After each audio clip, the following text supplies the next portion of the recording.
दुनिया की हर चीज तुम पैसे से खरीद सकते हो, हर चीज, बड़ी से बड़ी महंगी से महंगी चीज खरीद सकते हो, और सस्ती से सस्ती भी चीज किस चीज से खरीद सकते हो? पैसे से खरीद सकते हो। पैसा दो और सामान सुन रहे? पैसा लो, सामान दो, मेरे हवाले करो। लेकिन इल्म एक ऐसी चीज है, चाहे कोई भी इल्म हो, वो पैसे से नहीं खरीदा जा सकता। सोचेगा कि 2 लाख हम दे देते हैं मौलाना सुहेल साहब, हमको कोई इल्म दे दीजिए, ऐसा होगा?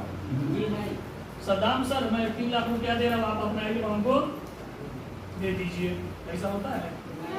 तो उसके लिए क्या करना पड़ता है? वो खरीदा नहीं जाता है, उसको हासिल किया जाता है।